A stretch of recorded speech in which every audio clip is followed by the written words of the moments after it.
Here I am at the office by myself. It is 7:30 in the morning, and this is a report from home day, but I decided to come to the office because I figured I could get my work done faster if I did. So here I am. Yesterday I left early because I was so frustrated by a coworker who kept distracting me. So today I've got about 6 hours worth of work, and if I was at home, that would probably take me 8 to 10 hours to do. So it's been an interesting couple of days since the last time I updated. I'm still driving the Jeep. Actually, haven't heard from the auto body shop this since last Friday. I guess today's Thursday. They told me it would be Wednesday before they painted anything, so I'm assuming they've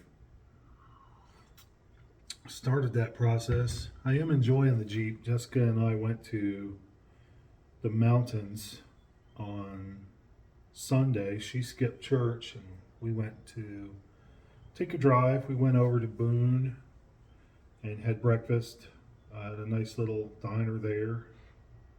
And we went up to Blowing Rock. I found out that Blowing Rock is basically a tourist trap. I guess if since I'm fiddling around with CapCut, maybe I'll try to overlay some of those photos I took there. It was interesting. It was a nice view, but it wasn't worth it paying $9 to see. Not when you can go other places for free. Um, let's see, what else?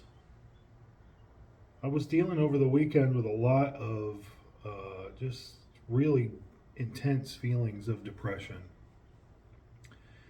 and a sense of my life is a waste and the kind of things that depressed people talk about.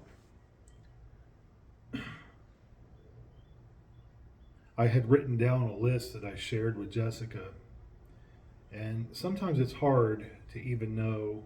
I guess what spawned it was we had our appointment with him last Thursday with Dr. Sharp, and she had mentioned, about like these times when I'm grumpy or when I'm having a bad day, and the way she said it, she was just like, you know, I try to be patient. I try to remind myself that, it's temporary and this and that. But when I heard her talking about it, like Dr. Sharp asked the question, have you guys ever tried praying with each other? And the truth is that I did that early on in our marriage, and Jessica was not encouraging about it. Um, and we've done it at different points throughout our marriage. We have prayed together. Right at the point when we moved to Winston-Salem, we were in the habit of in the morning doing some Bible study and prayer first thing for about 15, 20 minutes. Um, and we fell out of that habit for some reason. I guess life just got busy and knocked us out of it. It's not an autopilot setting for us to do that. It takes intention. It takes kind of some force, it feels like. But, when I heard her talking in these absolutes, oh no, we've never prayed together, and I'm trying to be patient with Steve, and because this and that, I kind of just hear the words, the message that I interpret from that is what a huge burden I am, and how difficult it is to be married to me. And so, like, one of the things I told Jessica when we went to Boone on Sunday is that's kind of the message that I've had our whole entire marriage is like I am the problem. Like she treats me and speaks of me as if I am just this huge burden, this huge cross for her to bear, and it's not mutual. And so it's not even the fact that she says it. It's more like that's how I think she thinks of me and regards me, and I don't like it. And so I had been thinking, and I made this list, and I don't remember everything that was on it, but one of the things that, I just was trying to identify the things that were bothering me. And I wrote down several things. My kids don't talk to me. I really don't have a very good relationship with any of my children. and in some ways I don't like them. And that's a heck of a thing to realize. I love them, I do, uh, but let's see what else was on that list. That no one understands me. I don't feel like anyone gets me. I don't feel like anyone has ever tried. You know, I feel like I live in a world of where I can understand other people. I'm empathetic. I'm highly sensitive. Um, but but other people don't return the favor, and that's kind of been my history with people, and probably goes back to my childhood trauma and the family I grew up in, the oldest child of of alcoholics, you know. But that is a lonely thing when you just don't. I don't feel like anyone knows me. Um, I feel like people really like me until they get to know me, until they realize how different I am, and that's kind of been my history at church, in different spheres. Once people know me, then it's you know, they regard me with suspicion because I'm not in any tribe, or you know, I'm not part of any particular group, and I don't get excited about people's flag flying and hobby horses and opinions, and I guess that makes me tough to fit in, you know, kind of a misfit. But I guess just the overwhelming sense I had this weekend is just like I've wasted my life. Like, what's all this been for? If my kids grow up and don't talk to me, if I don't have a marriage, um, then what's it been for? Why did I work so hard and sacrifice? And you know, it's kind of a heck of a thing at 50 years old to be asking. One of the things, kind of on the personal side, was, you know, I actually calculated how many times Jessica and I had made love in the last 15 months, how many times we'd had sex, and it was like 11 or 12 is what I came out to. And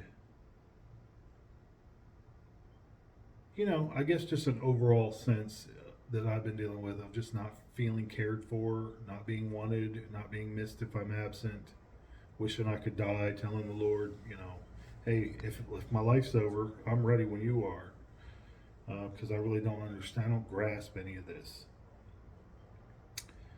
So, and then, you know, I was so grumpy at work yesterday. Um, there's this guy that I work with who started around the same time as me, and he just drives me absolutely insane. And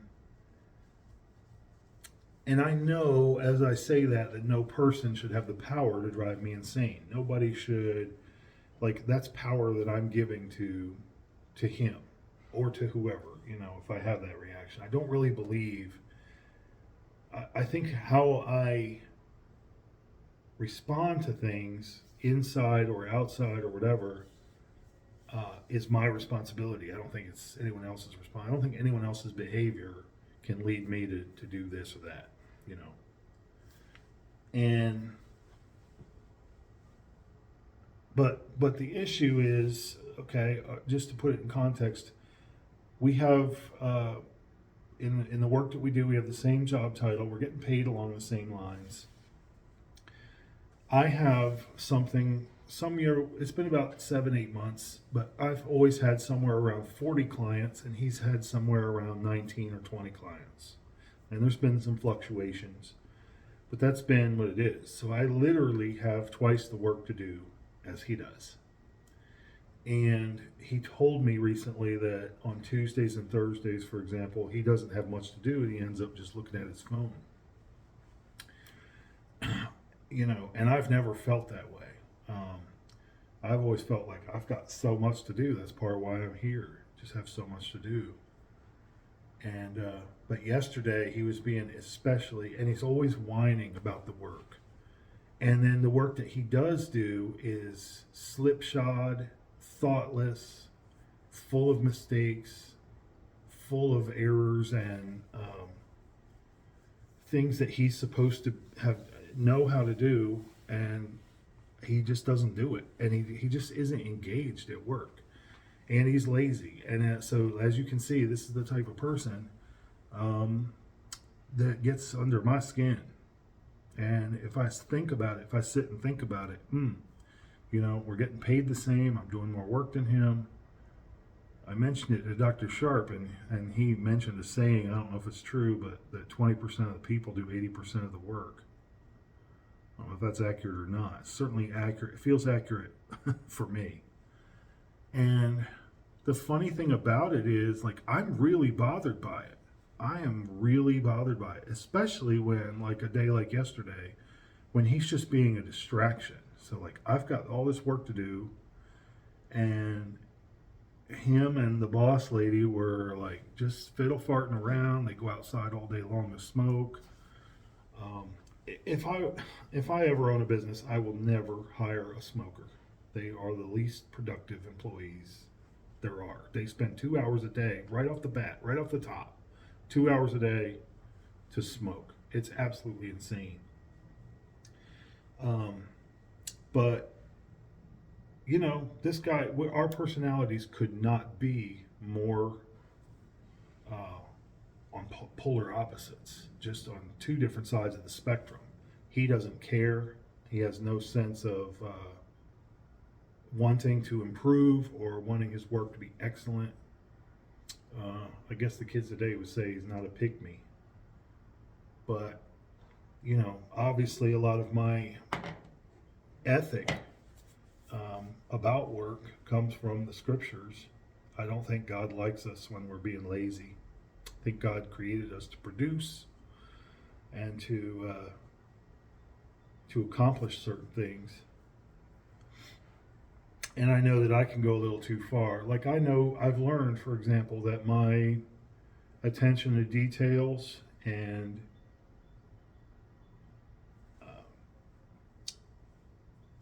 tendency towards perfectionism is probably the result of a trauma response, having grown up in a house that was unpredictable and scary, where suddenly things could, you'd fear for your life, or you'd be in these situations that were really, really anxiety inducing, with violence or screaming or whatever, and unpredictable. And in that sort of environment, it makes sense that I would have developed some hypervigilance, and so that serves me in some places, and at work I would have made a great safety inspector or something like that. But it means I notice details that other people don't see, and it's not just at work; it's in any sphere, any place I am, at home, whatever. I have more of a consciousness of what could go wrong, what needs to be shored up or fixed, what the weak link is. And so I can have a tendency to go too far. Like, I can't expect other people to be like me, and they wouldn't be. Probably I wouldn't be this way if I'd had a natural development. But what it does is it puts you in a lonely situation where you're the only person that's bothered by this sort of doofus. So, like, I'm the only person in the office I'm just bothered every day by this guy. I'm bothered by him. And it's so stressful. I'm having such a hard time dealing with my reaction to him that I just left early yesterday and figured I'd come back today when nobody was going to be here. So here I am. And I have to figure out, I've already tried talking to the boss lady. I've told her that this upsets me. Just the unequal caseloads and the expectations being so different upsets me, and she doesn't want me to go anywhere. No boss of mine has ever wanted me to leave. That's not true. There was a guy who's in sales that thought I wasn't doing too great. He was wrong, but whatever. Past is the past. So I tried talking to her. I'm not sure how do I handle the feelings that I have inside, the knee-jerk kind of reaction of irritation. Just don't like this guy. I don't want to be around this guy. I wish I had the power to fire him. And I feel sorry for his wife, and it's like this. All these things go through my mind and kind of drive me crazy while I'm trying to work. So I have to figure out some way to deal with that. That's enough for today. I'll update again later.